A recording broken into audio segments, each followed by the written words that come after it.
കുമ്പളങ്ങ ഓലം വയ്ക്കാം. ഒരു തേങ്ങാപ്പാൽ എടുത്തിട്ടുണ്ട് ഓലം വയ്ക്കാൻ. പിന്നെ പച്ചമുളക് പഴുത്തു പോയി, പച്ച കളറിലില്ല. പിന്നെ കറിവേപ്പില. ഇതിൻ്റെ പകുതി എടുക്കുള്ളൂ ഓലം വയ്ക്കാൻ. കുമ്പളങ്ങ നൈസായിട്ട് അരിഞ്ഞത് ഓലം വയ്ക്കാം.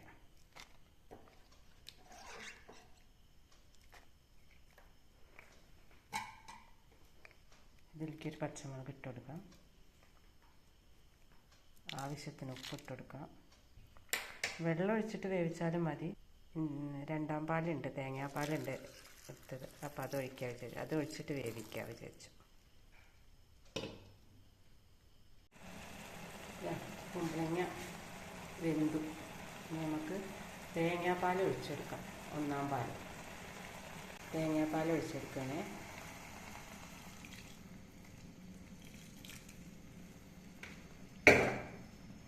ഇത് തിളയ്ക്കൊന്നും വേണ്ട.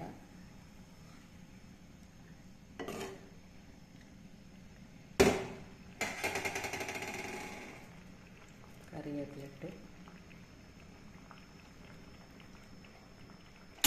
സ്റ്റവ് ഓഫ് ചെയ്തു.